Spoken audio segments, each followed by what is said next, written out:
Aujourd'hui, beaucoup n'avancent pas dans leur vie parce qu'ils sont toujours focalisés sur ce qui y est passé. Par la grâce de Dieu, nous avions abordé un enseignement qu'on avait parlé sur le renard dans nos champs et les petits renards dans nos vignes qui sont en fleurs. Et par là, on parlait sur les ennemis du succès. Et en parlant sur les ennemis du succès, c'est-à-dire, j'avais dit, il y a des ennemis qui sont faciles à identifier et il y en a d'autres qui sont très difficiles à identifier. Et j'avais dit que les ennemis qui sont très difficiles à identifier, ce sont eux qui présentent beaucoup plus de dangers pour notre succès. Amen. Et parmi ces ennemis, j'avais parlé sur le passé. Aujourd'hui, beaucoup n'avancent pas dans leur mariage, dans leurs relations, dans leurs activités, dans leur vie spirituelle, parce qu'ils sont restés focalisés sur le passé. Lorsque je dis le passé, ou lorsque je parle du passé, je parle d'un événement, d'une chose qui s'est passée, peut-être dans ton ancienne relation, mariage, activité, famille, je ne sais autre. Et beaucoup restent focalisés sur ça. Tant que tu restes focalisé sur ça, tu n'avanceras pas. C'est pour cela Paul écrit aux Philippiens en disant: pour moi, je n'ai pas encore reçu ce que j'attends, mais une chose est vraie, c'est que je fais, j'oublie tout ce qui est en arrière, tout ce qui est passé, et je me focalise sur ce qui est devant moi. Amen. Alléluia. Amen. Une personne qui est restée dans le passé, dans notre français d'aujourd'hui, on dit la personne est coincée. Une personne qui est coincée ne peut pas avancer. Amen. Une personne qui est focalisée, fichée sur quelque chose, ne pourra pas faire une autre. Amen. Or, dans nos vies, il y a les promesses de Dieu qui dorment. Le Seigneur nous le rappelle d'ailleurs dans le livre de Jérémie.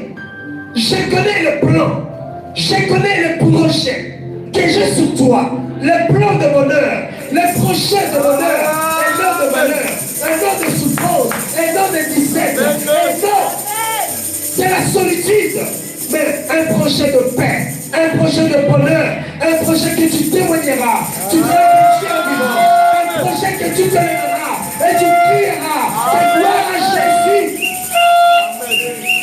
Mais une chose, tant que tu restes sur le passé, tu n'avanceras pas. C'est pour cela, ce midi, l'Éternel veut que l'Église commence à oublier ce qui est passé et commence à se focaliser sur ce qui est devant. Amen. Alléluia. Amen. Bien-aimés, beaucoup viennent prier le Seigneur et ne voient pas la main de Dieu, car ils ont des rancines, ils ont des problèmes dans leur cœur envers les gens. Amen. Bien-aimés, nous prions ton parti, nous connaissons ton parti. Le Seigneur a dit, lorsqu'une personne vient offrir une offrande à Dieu et il se rend compte qu'il a des problèmes, qu'il a des litiges, qu'il a des rancines avec son prochain, qu'est-ce que cette personne doit faire?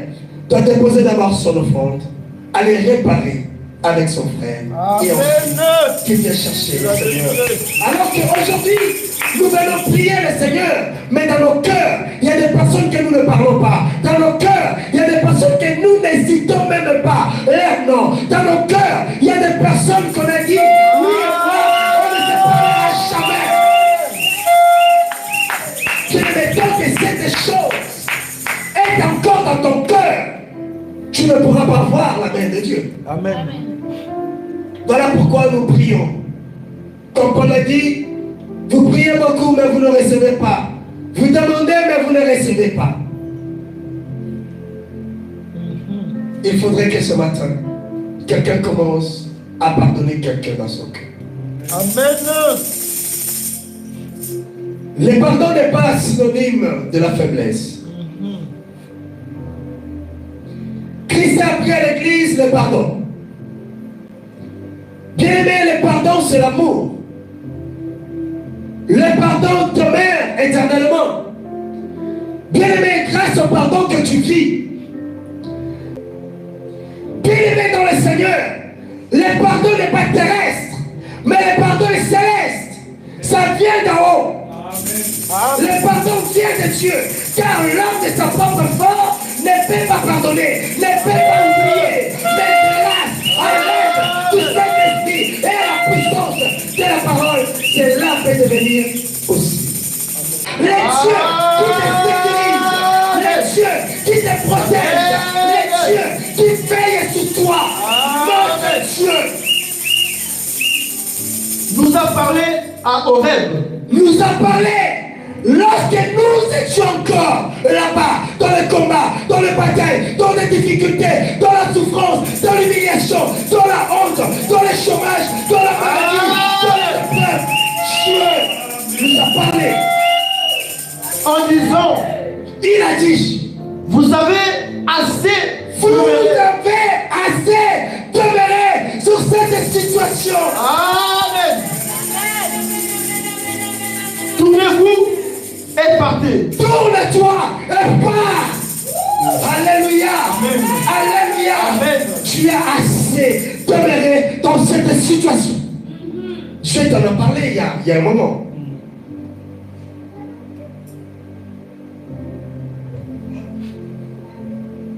Il y a un moment. J'ai pitié de lui. Tu resteras toujours là. Je n'arrive pas. Tu resteras toujours là. Je ne peux pas. Si je quitte, je ne sais pas demain. Tu resteras toujours là. Comprends ce que toi tu veux comprendre. Mais le Seigneur te dit, toutes ces promesses sont là. La promesse de Dieu pour toi, elle est dorme. Bien-aimé, le temps passe. Tu dois te lever, te tourner et avancer. Beaucoup ont traversé les Jourdains, mais ils ont toujours gardé les problèmes de l'autre côté. Ah, on m'avait dit ça. Les gens parlaient mal de moi. Écoutez, regardez-moi. Si tu parles mal de moi, parce que je te dépasse. Si tu m'as dépassé, tu ne peux pas parler mal de moi. C'est pas vrai?